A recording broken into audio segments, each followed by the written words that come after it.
세상에 떠도는 기묘한 괴담들. 첫 번째 이야기, 애장터라고 부르는 곳에 소름 끼치는 실화괴담. 1950년대 중반, 먹을 것이 부족한 집은 한두 곳이 아니었습니다. 특히 보릿고개라 불리는 수학기 전, 소작을 두는 집이나 농사를 많이 짓는 분홍들은 제외하고 그 밑에서 일하며 생계를 이어가던 사람들은 8월부터 하루하루가 고비였어요. 먹을 것을 제때 먹지 못하다 보니 굶어 죽는 아이들도 많았고 버섯을 잘못 먹고 미친 사람들뿐만 아니라 입 하나 줄이기 위해 자식까지 죽이는 부모도 있었다고 합니다. 매일 풀죽이나 시래기죽 또는 산에서 나는 으름, 상수리, 도토리, 버섯, 산나물 등을 먹으며 지내던 때였죠. 하루 한 끼 먹는 게 일상이었던 삼촌들에게는 집 가까이에 농시라는 성을 가진 아재가 한 분 계셨습니다. 팽이도 만들어주고 눈썰매까지 못 만드는 게 없는 공예가이셨는데 이상하게도 팽이나 제기를 만들 때는 어린아이들에게만 나누어 주었고 만드는 동안에는 불경이나 시조 같은 걸 읊으셨다고 합니다. 평화롭게 지내던 어느 날 작은 삼촌은 9살에 국민학교에 입학했고 농씨 아재의 큰아들이 11살이어서 삼촌을 자전거에 태우고 등하교를 했습니다. 그때는 한두 살 차이는 큰 나이 차이도 아니었고 친구처럼 지내던 때라 밤늦게까지 학교에서 놀다가 혼자 가기 무서워 함께 잠을 자기도 했죠. 하지만 농씨 아재의 큰아들이 중학교에 들어가면서 삼촌은 혼자 편도 심리가 넘는 학교를 다니게 됐습니다. 삼촌은 13살쯤이었는데 지금과 비교하면 헬쑥하고 피골이 상접한 모양으로 왜소했죠. 혼자 다니게 된 삼촌에게 할머니가 말씀하셨어요. 농씨네 큰머슴하고 같이 가지 그래. 일찍 오도록 해라. 다녀오면 동생들 누가 챙겨야 하잖냐. 어멈은 나갔다 올 테니 차려놓은 거 먹고 배고프면 감자 몇 알 내놨으니 마음대로 먹으렴. 씩씩하게 대답한 삼촌은 그날도 학교에서 놀다가 깜깜한 밤이 되어서야 집에 돌아갈 생각이 났다고 해요. 학교에서 자는 것도 농씨 아들이랑 같이 있을 때의 일이지. 혼자서는 학교를 지킬 엄두가 나지 않았거든요. 결국 큰맘 먹고 1시간 길을 걷기 시작했죠. 예나 지금이나 깜깜한 비포장 도로를 걷다 보면 나뭇잎 부딪히는 소리에도 깜짝깜짝 놀라기 마련입니다. 사람 하나 지나가지 않는 시골에서 불빛조차 없는 길을 따라 감각만으로 집에 가야 했던 시절이었어요. 5분쯤 걸었을까요? 길가에 도깨비를 모셔두는 아주 작은 사당이 언덕 위에 있었고 그 옆에는 자갈, 바위, 깨진 도기 등으로 둘러싸인 오색천 형태가 있었죠. 동네 어른들 말로는 술 취한 어떤 사람이 그 사당에서 도깨비와 씨름을 했고 지는 바람에 그 자리에서 잠들었는데 꿈속에서 어린아이들이 그를 묶고 큰 항아리에 집어넣으려 했다고 해요. 달기 울어서 잠에서 깨어나 보니 도깨비와 씨름했던 흔적과 몸을 묶으려 했던 지푸라기들이 남아 있었다고 합니다. 삼촌은 용기를 내어 휘파람까지 불며 사당 앞을 지나치려던 찰나였죠. 같이 놀자. 너 팽이 만드는 농씨 큰아들이랑 친구잖아. 우리도 팽이 좀 주라. 같이 놀자. 삼촌은 순간 이건 분명 사람 목소리가 아니다라는 느낌을 받았고 눈물, 콧물, 침까지 흘리며 죽을 힘을 다해 집으로 뛰기 시작했습니다. 한참을 달리고 달려 마을 어귀까지 도착했는데 그만 당산나무를 보고 그대로 혼절하고 말았죠. 그때부터는 다음 날쯤 눈을 뜰 때까지의 기억이 없었다고 해요. 편안한 마음으로 눈을 떴을 때쯤 삼촌은 자신이 집에 있다고 생각했는데요. 그때 귀에 쎄한 목소리가 들렸습니다. 잘 잤어? 어서 놀자. 일어났으면 이제 놀자. 우리는 셋이고 너는 혼자니까 내가 술래다. 그 이후로는 정말 아무것도 기억나지 않으셨다고 합니다. 다음 날 학교도 가지 못할 정도로 아프셨고 소식을 들은 농씨 아재가 팽이와 제기를 사당에 모셔두고 당산나무 잎으로 삼촌을 때리며 할머니께 말했습니다. 이렇게 해야 죽은 애들이 불쌍하지 않은 거예요. 그래야 떨어져 나가죠. 동짓날에는 꼭 팥죽과 돼지고기, 묵 한 접시를 사당 앞에 차려 모셔보세요. 그리고 경민이 너는 다 찾았다라고 3번 해라. 이후 동네에서는 이런 일이 소문이 되어 전해졌습니다. 옛날에는 굶어 죽은 어린아이들을 묻을 땅이 마땅하지 않아 인적 드문 산의 장독에 넣어 묻어두었다고 합니다. 병에 걸려 죽은 아이들도 많아서 전염병이 퍼지지 않게 하려는 뜻에서 장독에 넣어 묻었다는 유래도 있었죠. 그곳을 애장터라고 불렀으며 그 작은 사당은 도깨비가 머무는 곳이었지만 해코지하는 도깨비는 아니었습니다. 매일같이 울부짖는 어린아이들의 홀령덕에 지나가는 사람을 붙잡고 씨름을 걸어 지게 만들고 또래의 어린아이들은 놀라게 하여 데려가 놀았다는 그런 옛날 이야기였습니다. 두 번째 이야기, 아버지. 아버지께서 폐가 좋지 않으셔서 지방에서 서울의 대학병원으로 가시게 되었습니다. 가족들 모두 폐암일 거라 생각하며 눈물로 보내드렸죠. 아버지께선 중환자실에 입원하셨는데 앙상하게 마르시고 피부색이 검게 변하셔서 같은 병실의 환자들도 병이 옮을까봐 말을 걸지 않았다고 합니다. 당시 22살이었던 누나는 시골에서가 상경한 어린아이와 같았지만 아버지를 병간호하며 정성스럽게 보살폈습니다. 하루에 4시간도 잘 수 없었지만 누나는 피곤함을 잊고 열흘 동안 아버지 곁을 지켰죠. 하지만 아버지의 병은 차도가 없었고 누나가 열흘 동안 있는 사이에 말기암 진단을 받은 환자 2명이 병원 창문에서 투신했다고 합니다. 어느 날 너무 피곤했던 누나는 아버지 곁에서 잠깐 잠이 들었습니다. 그러다 꿈속에서 누워 계시던 아버지가 일어나셔서 어딘가 같이 가자고 하셨다고 합니다. 누나는 아버지 몸이 괜찮아지신 줄 알고 따라갔는데 서울에 계신 고모들과 돌아가신 할머니까지 한자리에 모여 한상 크게 차려놓고 식사를 하고 계셨답니다. 얼떨결에 분위기에 휩쓸려 식사를 하는데 갑자기 할머니와 아버지가 사라지셨습니다. 누나는 그 와중에도 2시간마다 받는 검사가 생각나 시계를 보니 검사 시간에 맞춰 아버지를 모시러 가야 한다는 생각이 들었답니다. 밥을 먹다 식당을 나와 한참을 달렸는데 안개가 가득한 언덕이 보이더랍니다. 언덕과 들판은 시든 풀들이 무성하게 자라 있었고 언덕을 가로질러 구불구불한 길이 이어져 있었어요.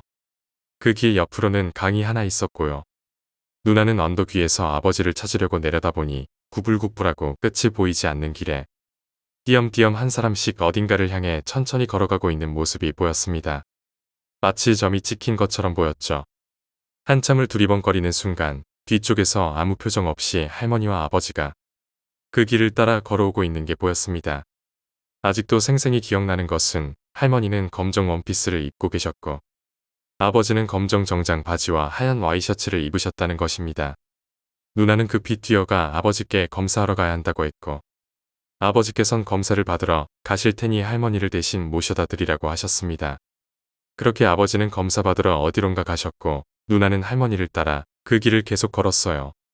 한참을 걷다가 문득 시계를 보고 아버지께 가야겠다는 생각이 들어 할머니를 부르려 했는데 뒷모습이 친할머니가 아니었습니다. 어색하면서도 낯설지 않은 모습이었지만 누군지 몰라서 할머니에게 지금은 너무 늦어서 모셔다 드리기 어려우니 다음에 데려다 드리겠다고 말하고 도망쳤다고 합니다. 이윽고 누나는 잠에서 깨어났습니다. 시계를 보니 오후 4시, 약 30분 정도 잠이 들었던 겁니다. 그런데 그날 아버지는 차도가 생기지 않아 투약하는 약을 바꾸기로 결정하셨고 이후에 폐암이 아닌 폐염증으로 판명되었습니다. 손바닥만 한 폐에서 종기 9개가 나왔고 고름을 뽑아내니 사이다병 2병 분량이 나왔다고 합니다. 다행히도 아버지는 일주일 만에 퇴원하셨죠. 한 달 후 누나는 건강을 회복하신 아버지와 읍에 갔다 오는 길이었는데 산을 넘다 보니 어딘가 낯익은 풍경이 보였습니다. 한 달 전 병원에서 꾼 꿈속에 나왔던 언덕이었어요. 꿈에서 본 구불구불한 길은 해남 미왕사에서 땅끝 방향으로 가는 길이었고 그 길 끝에는 조상을 모시는 선산이 있었습니다. 길 옆에 강은 저수지였고 해원 저수지라 불리는데 중앙에 섬이 하나 있는 특이한 저수지였죠. 그날 밤 피곤해서 바로 누웠던 누나는 문득 평소 잘 보지 않던 사진이 눈에 들어왔습니다. 시골집에 걸려있는 어르신의 초상화였는데 그 사진을 보자마자 소름이 돋았다고 합니다. 그 사진은 증조할머니의 사진이었고 꿈속에서 할머니인 줄 알고 따라갔던 그 할머니가 바로 증조할머니였던 겁니다. 손자, 그러니까 저희 아버지를 데리러 와서 함께 선산으로 가는 걸 누나가 막은 것이었죠. 세 번째 이야기, 창고. 어렸을 적 시골집에 살았었다. 시내에서 살다가 부모님의 귀향으로 시골로 이사를 가게 되었다. 그렇게 살게 된 기와집, 외동이라 부모님께서는 똥강아지를 한 마리 사서 집에 두셨다. 그리고 어느 날 점심쯤에 보험 아주머니께서 오셨다. 시골이라 인심은 정말 좋았다. 여느 동네처럼 일부는 주변 소문을 과장하거나 좋지 않은 이야기를 하기도 하지만 말이다. 아무튼 보험 아주머니는 피곤하셨는지 점심쯤 우리 가족과 함께 점심을 드시고는 넉살 좋게 잠시 낮잠을 자도 되겠냐고 물으셨다. 안 될 것도 없기에 무더운 여름에 목침 하나 드리고 마루에서 주무시게 했다. 한 30분쯤 지났을까 선풍기 바람에도 아주머니는 식은땀을 흘리며 깨셨다. 무슨 일이냐고 왜 그러시냐고 물었더니 아주머니는 꿈에서 색동저고리를 입은 여자가 나와서 이리 오라고 손짓했다 하셨다. 그때 정말 소름이 돋았었다. 그리고 그해 여름이 끝날 무렵 키우던 강아지가 죽었다. 죽었는지 개장수에게 팔렸는지 어렸을 때라 정확히는 모르지만 말이다. 그 후로 새로 들인 강아지는 똥강아지가 아니라 세퍼트 종이었던 것으로 기억한다. 강아지가 그렇게 지저댔는데 내 기억에는 경기의 짖음이 아니라 낑낑대는 소리였던 것 같다. 귀향했지만 아버지의 농사와 사업 같은 일이 잘 풀리지 않았다. 흔히 말하는 사업이 풀리지 않는 게 집 때문인지도 모른다고 하셨다. 결국 다시 시내로 이사를 가게 되었고 아버지는 1시간 거리를 출퇴근하시며 농사를 지으시겠다고 하셨다. 그리고 이사 전날 근처에서 친하게 지내던 아버지 친구 집에서 고기 파티를 했다. 그 아저씨는 이곳에서 태어나 계속 살던 분이었다. 술을 드시고는 이사 간다고 하니 무거운 이야기를 꺼내셨다. 사실 그 집은 이사가 잦은 곳이었고 그 집에서 살려면 시끌벅적하게 사야 한다고. 베트남 전쟁 때 그 집 담 너머에서 마을의 총각이 죽었고 신혼이었던 그의 아내는 그 당시 빈집이었던 우리 집 재래식 화장실에서 목을 맸다고 하셨다. 그 화장실은 우리가 강아지를 키우던 자리 바로 옆 창고로 바뀌어 있었다. 내 기억에는 그 창고를 열어본 적이 없다. 지금 생각하면 모두 추억거리로 회상되지만 한편으로는 만약 그곳에서 계속 살았다면 어땠을까 하는 생각도 든다. 네 번째 이야기, 졸업사진 전날 밤에 겪은 기이한 경험. 언니가 졸업사진을 찍으러 가기 전날 옷이랑 신발 같은 걸 새로 샀대요. 사복을 입고 찍는 거라서 밤늦게까지 친구들이랑 쇼핑하고 놀다가 집에 들어왔는데 집에 아무도 없었대요. 그래서 별 생각 없이 오늘 산 옷을 꺼내 입어보고 거울을 보며 사진 찍을 때 어떤 자세를 할지 어떤 표정을 지을지 생각하면서 거울을 보고 있었대요. 그런데 친척 언니는 목에 점이 있는데 거울에 비친 자신의 모습에서는 그 점이 보이지 않더래요. 아무리 살펴봐도 보이지 않아서 소름이 확 끼쳤대요. 그러다가 무의식적으로 언니는 옷 왼쪽에 무슨 글씨 같은 게 써 있는 걸 봤거든요. 그 글씨를 기준으로 왼손을 들어보았대요. 거울 속 사람은 반대니까 언니가 왼손을 들면 거울 속 자신도 왼손을 들어야 한다고 생각했었나 봐요. 그래서 상표가 없는 쪽 손을 들었죠. 언니는 너무 무서워서 그대로 집을 뛰쳐나왔어요. 그리고 핸드폰으로 저한테 전화를 걸어서 너무 무섭다고, 정말 무섭다고 하면서 얘기를 하고 있었는데 갑자기 언니가 아무 말이 없더래요. 저는 그게 너무 무서워서 바로 이모, 그러니까 언니의 엄마에게 전화드리고 저도 버스를 타고 언니 집으로 뛰어갔어요. 이모와 함께 있는 언니는 그때 기절했었다고 해요. 그래서 이유를 물어보니 언니가 아직도 무섭다는 표정으로 말해준 게 이거였어요. 무의식적으로 아파트 현관문 유리에 비친 나를 봤는데 난 분명히 상표가 찍힌 왼손으로 통화를 하고 있었거든. 그런데 거기 비친 나는 상표가 없는 손으로 통화를 하고 있는 거야. 너무 놀라서 소리를 질렀는데 거울 속에 있는 내가 뭔가 알았다는 표정으로 그대로 반대편 손으로 핸드폰을 바꾸더라. 다섯 번째 이야기, 물려받았어. 어릴 적 우리 집은 무척 가난했습니다. 부모님은 제가 가지고 싶은 게 있어도 하나 사주지 않으셨죠. 옷은 이웃집에서 물려받은 것을 입었고 간식이라곤 얼음사탕이 전부였습니다. 의무교육은 받았지만 필기구나 교과서조차 물려받은 것이었죠. 평생 물려받은 물건만 쓰며 자라다 보니 딱히 불만은 없었습니다. 다만 딱 하나 싫은 게 있었어요. 바로 물려받은 책상이었습니다. 그 책상은 물려받은 것임에도 불구하고 새 것처럼 윤이 반짝반짝 났습니다. 서랍을 열면 나무 향기가 풍겨와서 그 향을 맡는 것이 제 작은 기쁨이었죠. 처음 그 책상을 받고는 너무 마음에 들어 한가할 때면 그곳에 앉아 책을 읽곤 했습니다. 하지만 책상을 받고 일주일 정도 지났을 무렵 이상한 일이 일어났습니다. 평소처럼 의자에 앉아 책을 읽고 있는데 오른쪽 다리에 서늘한 감각이 느껴졌습니다. 책 읽는 중이라 신경 쓰지 않고 그냥 다리를 조금 옆으로 빼서 감각이 느껴지지 않게 했습니다. 그러나 잠시 뒤 또 서늘한 것이 다리에 닿았습니다. 기분이 나빠서 오른발로 그것을 안쪽으로 밀어 넣었는데 발끝에 이상한 감각이 느껴졌습니다. 시선은 여전히 책에 꽂혀 있었지만 의식은 책상 아래 발끝에 몰려 있었습니다. 발끝으로 표면을 어루만져 보니 울퉁불퉁하고 곳곳에 구멍이 난 듯한 감촉이 느껴졌습니다. 부드러운 듯 딱딱한 곳도 있어 무엇인지 알아차릴 수 없었습니다. 발끝이 표면을 핥듯 훑다가 마지막으로 위쪽을 향했을 때 수없이 가는 실 같은 것이 느껴졌습니다. 바로 그 순간 저는 제 발끝에 닿아 있는 것이 무엇인지 알아차렸습니다. 살그머니 몸을 숙여 책상 아래를 들여다보았습니다. 거기에는 창백한 사내아이가 있었습니다. 제 발끝은 그 사내아이의 머리에 닿아 있었죠. 깜짝 놀라 의자에서 뒤로 넘어졌지만 시선은 여전히 책상 아래 사내아이를 향하고 있었습니다. 사내아이는 미동도 없이 저를 바라보고 있었습니다. 저는 뒤로 기어방에서 빠져나왔고 곧장 아버지에게 울며 방금 본 것을 이야기했습니다. 하지만 아버지는 믿어주지 않으셨습니다. 설령 믿어주신다 해도 우리 집의 책상을 새로 살 돈은 없었기에 바꿔줄 일도 없었습니다. 결국 저는 초등학교 내내 그 책상을 사용했습니다. 책상에서 공부를 하다 보면 종종 다리에 서늘한 것이 닿을 때가 있었지만 책상 아래를 보지 않았습니다. 그 아이와 다시 마주칠까 두려웠으니까요. 확실히 있는 건 알았지만 보지 않기로 마음먹으며 스스로를 속였죠. 중학생이 되고 나서 어머니에게 슬쩍 물어봤습니다. 내가 쓰는 책상은 누구한테 받아온 거예요? 어머니는 조금 난처한 얼굴로 그 책상은 와타루 군네 집에서 받아왔어 라고 알려주셨습니다. 와타루 군은 저와 동갑으로 함께 유치원을 다녔던 친구였습니다. 하지만 초등학교 입학하기 며칠 전 와타루 군은 강에 빠져 죽었습니다. 머리가 좋았던 와타루 군은 입학 전부터 공부를 시작했던 것 같습니다. 아마도 제가 쓰고 있는 그 책상에서 공부하며 학교 생활을 기대하고 있었겠죠. 사정을 알게 된 저는 책상 아래 있는 와타루 군이 더는 무섭지 않았습니다. 그 아이의 꿈을 이루지 못한 만큼 제가 더 열심히 공부할 작정이었죠. 그 후로도 와타루 군은 가끔 제 다리를 만졌지만 저는 그걸 공부하라고 격려해주는 것이라 여겼습니다. 와타루 군의 격려 덕분인지 저는 성적이 꽤나 잘 나오기 시작했습니다.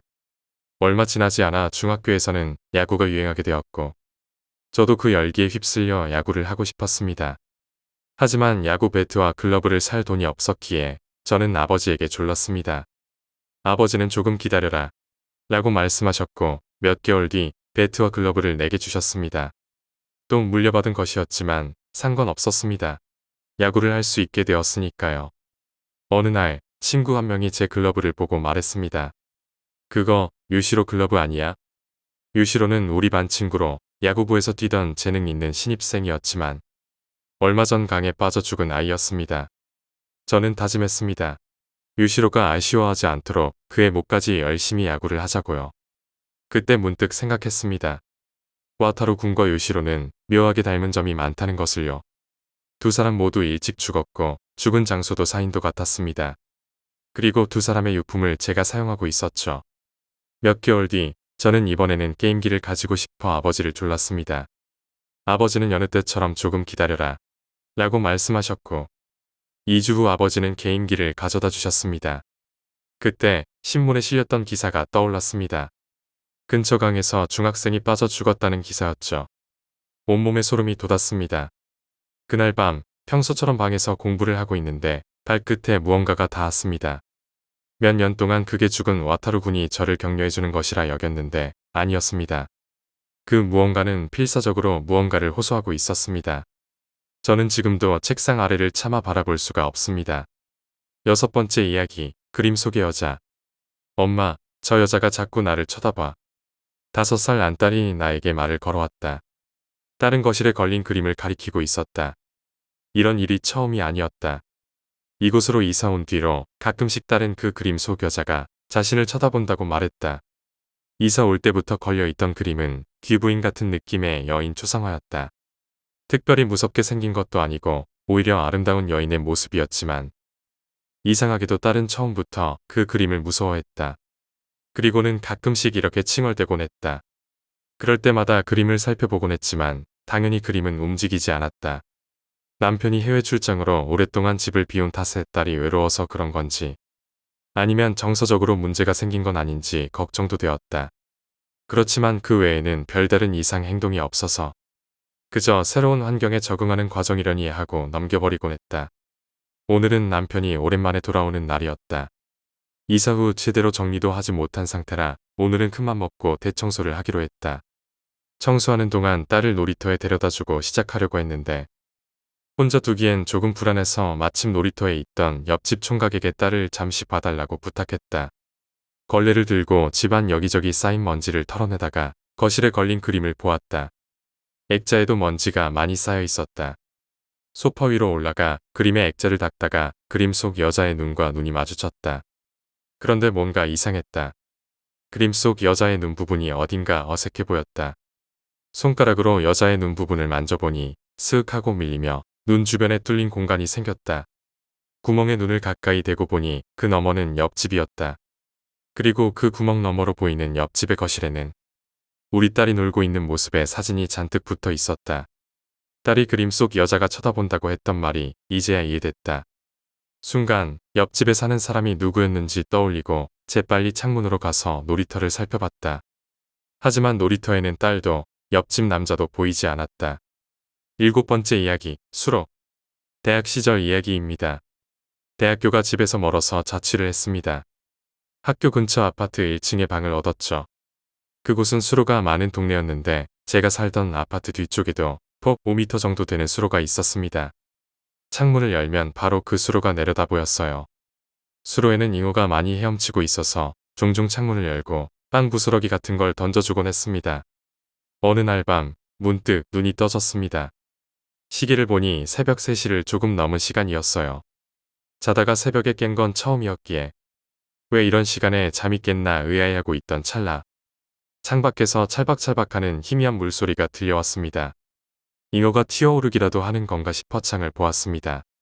그때 커튼 너머로 사람의 형태를 한 무언가가 창문에 달라붙은 채 조금씩 올라오고 있는 것이 보였습니다.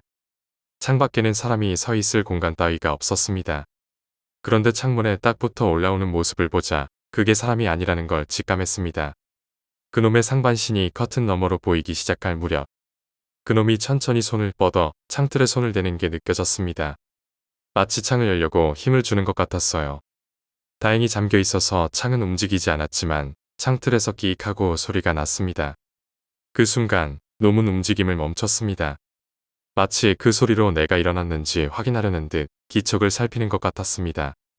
저도 이불 속에서 꼼짝하지 않고 숨만 조심스럽게 쉬며 기다렸습니다. 서로 움직임을 멈춘 채 커튼 너머로 기척을 살피는 시간이 흘러갔습니다. 실제로는 5분도 되지 않았겠지만 제게는 영원처럼 느껴졌습니다. 그러다 그놈이 다시 움직이기 시작했습니다. 창문에 달라붙은 채 서서히 2층으로 올라가고 있었죠. 잠시 후 놈의 발끝만이 보일 무렵 2층 창문이 열리는 소리가 희미하게 들렸습니다. 그리고 커튼 너머로 놈의 발끝마저 보이지 않게 되었습니다. 저는 그놈이 2층 방, 제 바로 윗방 천장 위에 있다는 것을 확신했습니다. 2층에 사는 사람이 어떻게 되었는지는 알 바가 아니었어요. 저는 그저 이불 속에서 미동도 하지 않은 채 호흡을 죽이며 윗방의 기척을 엿볼 뿐이었습니다. 아침이 올 때까지 저는 꼼짝도 하지 않고 오로지 윗방의 기척을 살폈습니다. 하지만 그 시간 동안 윗방에서는 소리 하나 들리지 않았습니다. 7시가 지나자 옆집 셀러리맨이 문을 열고 나오는 소리가 들렸습니다. 저는 뛰쳐나가 잠옷 차림으로 그 사람 뒤를 따라 나왔습니다. 큰 길로 나와 친구에게 전화를 걸었고 그 이후로 한동안 친구네 집에 머물다가 다른 곳으로 이사를 갔습니다.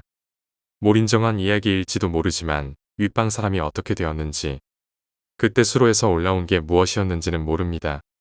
어쩌면 아예 확인하지 않았기 때문에 살아남은 것일지도 모르겠습니다. 8번째 이야기, 단발머리 여자. 제가 어렸을 때 저희 집은 여유 있는 편이 아니었고 부모님께서 열심히 맞벌이를 하셔서 새 아파트에 입주하게 되었습니다. 전에 살던 주택단지 친구들과 헤어지고 전학도 가야 했지만 방이 넓어진 새 집으로 이사 간다는 생각에 신이 났습니다. 이사하고 나서 1년이 지났을 때쯤 제 주위에서 이상한 일이 일어나기 시작했습니다. 제 방의 침대 머리맡에는 창문이 하나 있습니다. 평소에는 항상 창문 아래로 머리를 두고 자는데 그날따라 너무 피곤했던 터라 반대로 머리를 두고 잠들었습니다. 그렇게 초저녁부터 정신없이 잠을 자던 중 새벽쯤이었을까요? 어디선가 또각하는 구두 소리에 잠에서 깼습니다. 저희 집이 1층이라 처음에는 다른 층에 사는 사람이 지나가는 줄 알았습니다. 그런데 그 발자국 소리가 꼭 저에게 가까워지는 것처럼 들렸습니다. 갑자기 몸이 움직이지 않았고 그 소리는 점점 제게 다가왔습니다. 가위에 눌린 거라 생각하며 무서워졌고 울면서 버텼지만 소용이 없었죠. 결국 잠이 들었고 아침에 눈가가 뻣뻣할 정도로 많이 울었던 모양입니다. 그 후로 일주일 정도는 거실에서 잤습니다. 이 일이 잊혀질 무렵 다시 방에서 잠을 자기 시작했는데 어느 날 밤 자다가 누군가의 시선에 눈을 떴습니다. 얼굴이 하얗고 단발머리인 여자가 침대 아래에 앉아 침대에 손을 올리고 턱을 받친 채 절 가만히 쳐다보고 있었습니다. 너무 놀라 헉소리도 못 내고 이불을 머리끝까지 뒤집어 썼고 아침까지 벌벌 떨면서 이불 속에 있을 수밖에 없었습니다. 그날 이후 저는 제 방에서 잠을 자지 않았습니다. 엄마는 치킨집을 하셨는데 일이 많고 손님도 많아 새벽쯤에서야 집에 돌아오시곤 했습니다. 어느 날 새벽 2시가 넘어서 집에 돌아오셨는데 주무시려고 눕는 순간 갑자기 초인종 소리가 났다고 합니다. 그 시간에 찾아올 사람이 없었기에 엄마는 문 앞에서 누구세요? 라고 물었지만 아무런 대답이 없었습니다. 무서운 마음에 아빠를 깨웠지만 아빠는 너무 피곤하셔서 일어나지 못하셨고 엄마는 용기 내어 문이 구멍으로 밖을 보셨습니다.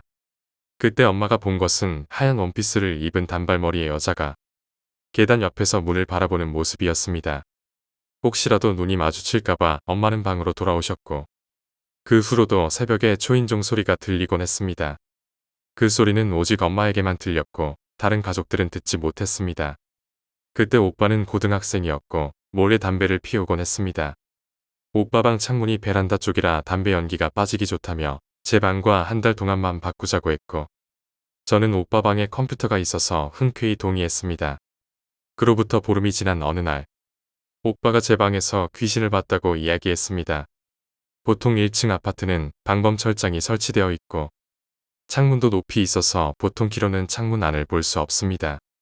그런데 그날 밤 자려고 누웠던 오빠는 창문 밖으로 가로등 불빛이 비쳐 창문 그림자가 벽에 생긴 걸 보고 있었습니다. 대수롭지 않게 생각하고 있었는데 갑자기 그림자 위로 누군가의 상반신 그림자가 창문에 겹쳐 올라왔다고 했습니다.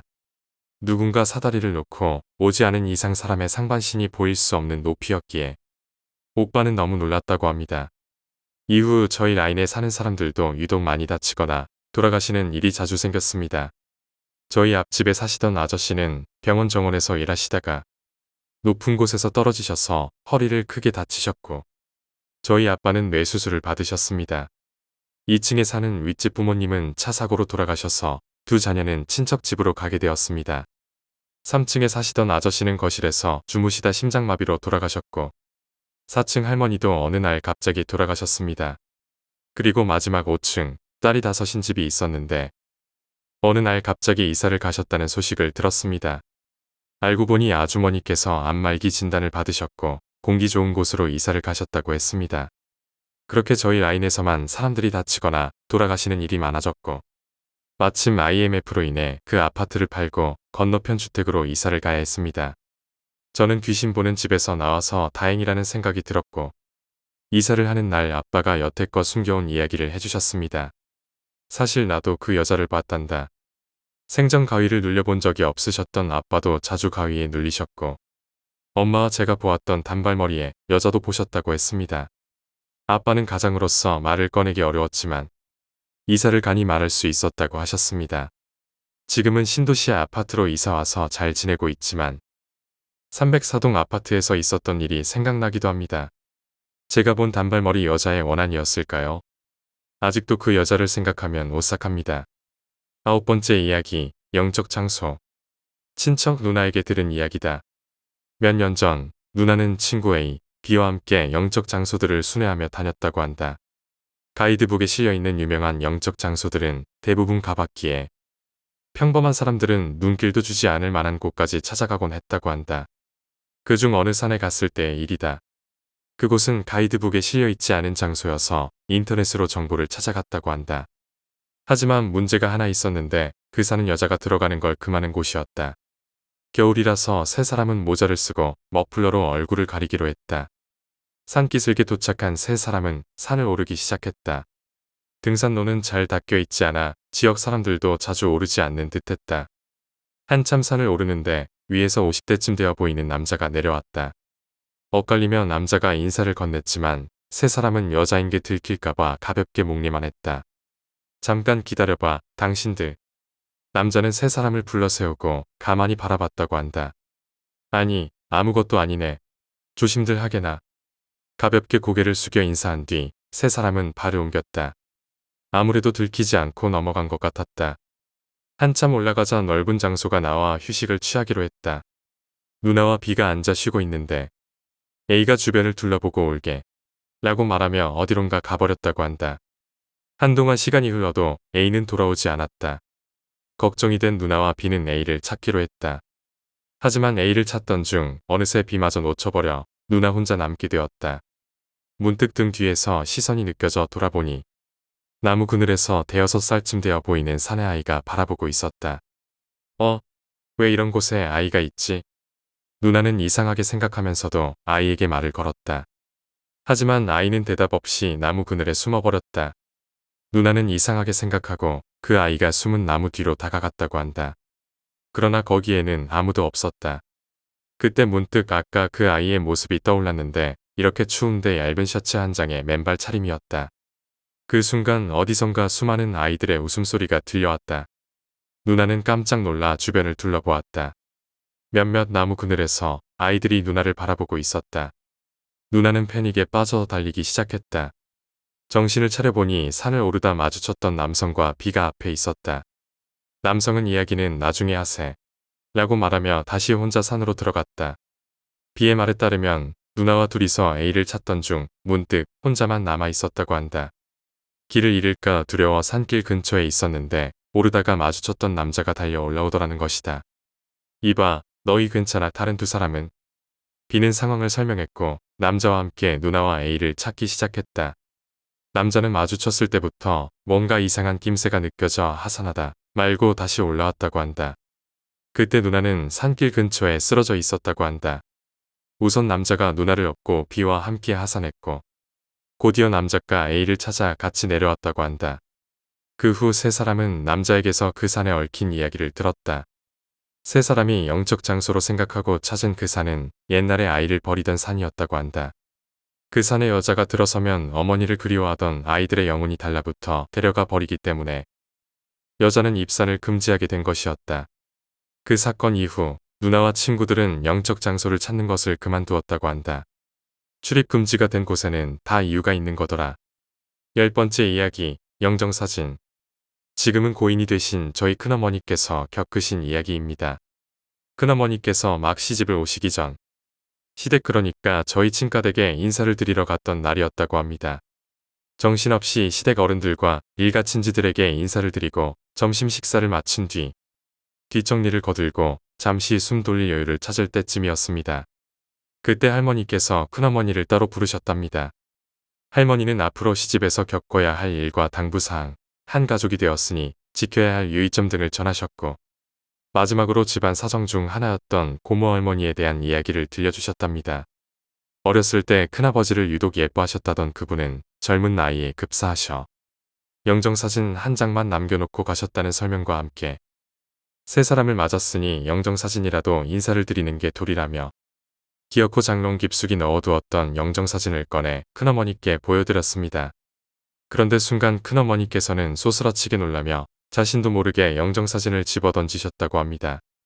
큰어머니도 그때 그 어려운 자리와 상황 속에서 자신이 왜 그런 행동을 했는지 이해가 되지 않았다고 하셨지만 분명한 것은 돌아가신 시고모님의 영정사진이 섬뜩할 정도로 무서웠다는 것이었습니다.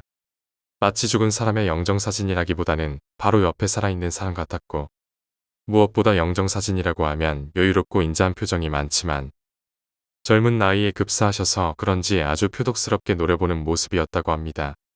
큰어머니의 설명을 빌려보면 하얀 소복에 단정하게 쪽진 머리였지만 창백한 낯빛에 초점은 없지만 분명 매섭게 노려보는 그런 사진이었다고 합니다.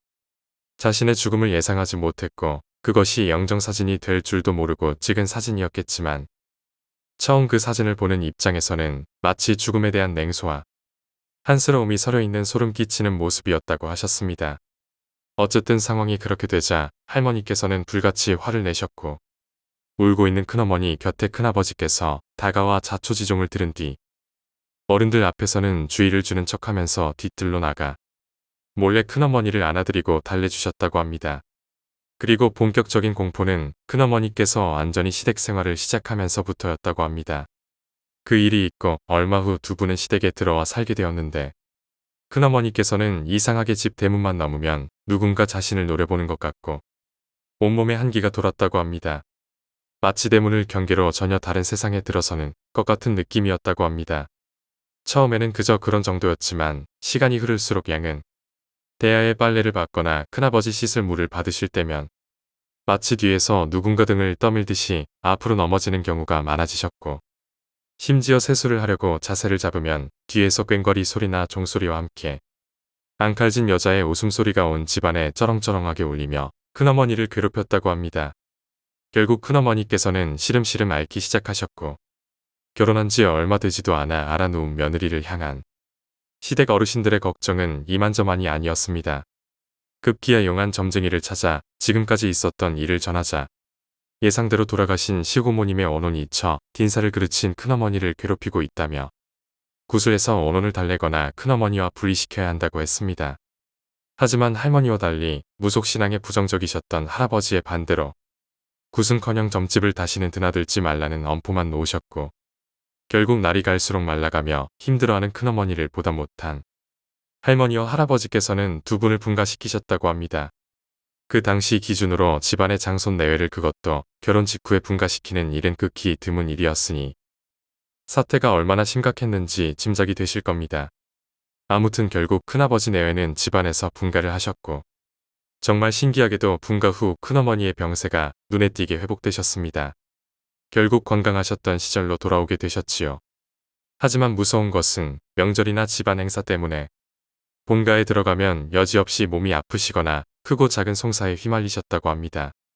세월이 많이 흘렀고 큰어머니를 포함한 당시 대부분의 어르신들이 돌아가셨지만 지금도 집안의 금기처럼 고모할머니의 영정사진은 집안의 새 가족이나 외부인들에게는 보여지지 않고 있습니다. 물론 저도 태어나서 지금껏 이 이야기만 들었지 한 번도 그 사진을 본 적은 없습니다.